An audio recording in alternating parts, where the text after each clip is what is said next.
Friends అందరికీ నమస్కారం. Friends ఈ వీడియోలో తెలంగాణ రాష్ట్ర వ్యాప్తంగా ఉన్నటువంటి రైతులందరికీ ఇప్పుడిప్పుడే ఊహించని 2 శుభవార్తలొచ్చాయండి. రీసెంట్‌లీ మన యొక్క తెలంగాణ రాష్ట్ర ముఖ్యమంత్రి సీఎం రేవంత్ రెడ్డి గారు రైతు భరోసా పథకానికి సంబంధించిన నిధులైతే విడుదల చేశారు కదా! ఈ నిధులు విడుదలతో పాటు ఇప్పుడు రైతుల ఖాతాలలోకి ప్రతి ఒక్క రైతుకి రూ. 10,000 చొప్పున మన యొక్క రాష్ట్ర ప్రభుత్వం రైతు భరోసా నిధులు కాకుండా వేరే పథకానికి సంబంధించి ఇప్పుడు శుభవార్తనైతే అందించింది.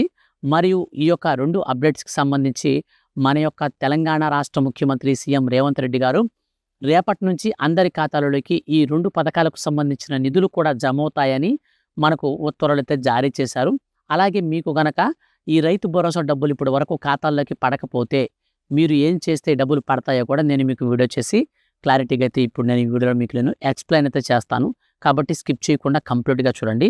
ఈ వీడియో కింద ఉన్నటువంటి బ్లాక్ కలర్‌లో ఉన్న సబ్స్క్రైబ్ బటన్‌ని క్లిక్ చేసి పక్కనే వచ్చే బెల్ సింబల్‌ని ఆల్ పైన గనక ట్యాప్ చేశారనుకోండి, ఏ చిన్న అప్డేట్ వచ్చినా సరే మిస్ కాకుండా అందరికంటే ముందుగా ప్రతి చిన్న అప్డేట్‌ని మీరు ఈజీగా తెలుసుకోవచ్చు. ఇక పూర్తి వివరాలు వీడియోలోకెళ్ళి చూస్తే మన యొక్క తెలంగాణ రాష్ట్ర వ్యాప్తంగా ఉన్నటువంటి రైతులకు ఇందిరమ్మ ఆత్మీయ భరోసా పథకాన్ని ప్రారంభిస్తున్నట్లు రాష్ట్ర ప్రభుత్వం శుభవార్త చెప్పింది. ఇందిరమ్మ ఆత్మీయ భరోసా పథకం కింద 2 విడతల్లో రూ. 10,000 చొప్పున, అంటే ఒక విడతలో 5,000, రెండవ విడతలో రూ. 5,000 చొప్పున రూ. 10,000 వరకు నేరుగా అర్హత కలిగినటువంటి రైతు కూలీల ఖాతాలలోకి విడుదల చేయబోతున్నామని రాష్ట్ర ప్రభుత్వం స్పష్టం చేసింది. ఇప్పటికే మన యొక్క తెలంగాణ రాష్ట్ర ప్రభుత్వం ఏం చేసిందంటే గతంలో మాదిరిగా కాకుండా ఈసారి అత్యంత పారదర్శకంగా అర్హులను గుర్తించి అర్హులకి మాత్రమే ఈ డబ్బులు విడుదల చేసేలాగున ప్రణాళికలు సిద్ధం చేస్తున్నట్లు ఉత్తర్వులు జారీ చేసింది. ఇప్పటికే రైతు భరోసా పథకం కింద 8, 9 ఎకరాలు కలిగినటువంటి రైతులందరికీ నిన్నటి రోజున డబ్బులైతే విడుదల చేయడం జరిగింది. మొత్తంగా 2,349 కోట్ల రూపాయలకు పైగా ఈ నిధులైతే విడుదల చేసింది నిన్నటి రోజున.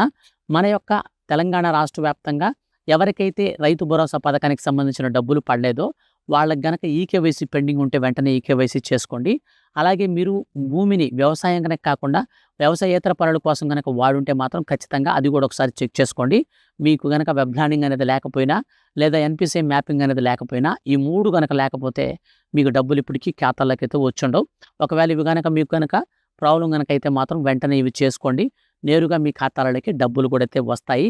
అయితే ఇందిరమ్మ ఆత్మీయ భరోసా పథకం మాత్రం మనకు ఈ నెల 24వ తేదీ నుంచి అయితే అందరి ఖాతాల్లోకి అయితే వేయబోతున్నట్లు రాష్ట్ర ప్రభుత్వం శుభవార్త అయితే ఇచ్చిందనమాట.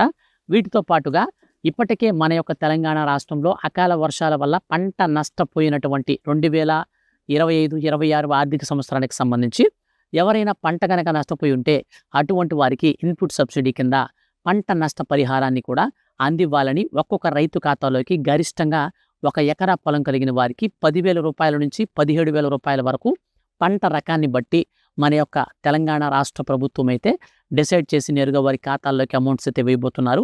గరిష్టంగా రూ. 17,000 వరకు ఖాతాల్లోకి అయితే వస్తాయి. ఇక ఈ డబ్బులతో పాటు మన యొక్క రాష్ట్ర వ్యాప్తంగా ఉన్నటువంటి రైతులకు ఇన్పుట్ సబ్సిడీ అమౌంట్ని ప్లస్ మనకు ఈ ఇందిరమ్మ ఆత్మీయ భరోసా వచ్చేసి రైతు కూలీలకు ఈ నెలాఖరు లోపలే ఈ 2 పథకాలను కూడా ప్రారంభించాలని మన యొక్క రాష్ట్ర వ్యవసాయ శాఖ మంత్రి తుమ్మల నాగేశ్వరరావు గారు అయితే శుభవార్త అందించారండి. సో వీటికి సంబంధించినటువంటి డబ్బులన్నీ కూడా రేపటి నుంచి అయితే ప్రారంభించబోతుంది మన యొక్క రాష్ట్ర ప్రభుత్వం. వీటికి సంబంధించి ఎలిజిబుల్ లిస్ట్ ఇవన్నీ కూడా క్లియర్ చేస్తారు. 24వ తారీఖు నుంచి అందరి ఖాతాల్లోకి అయితే వస్తాయి. ఫర్దర్‌గా ఈ పథకాలకు సంబంధించి మధ్యలో మనకి ఏమైనా అప్డేట్స్ కనుక వస్తే ఖచ్చితంగా నేను మీకు వీడియో చేసి తెలియజేస్తాను. మిస్ కాకుండా ఉండాలనుకుంటే ఛానల్ని సబ్స్క్రైబ్ చేసుకొని పక్కనే వచ్చే బెల్ సింబల్ని ఆల్ పైన ట్యాప్ చేయండి. ఇలాంటి మరిన్ని లేటెస్ట్ అండ్ జెన్యూన్ అప్డేట్స్ కోసం రెగ్యులర్గా మీరు మన ఛానల్ని వాచ్ చేస్తుండండి. Thank you for watching.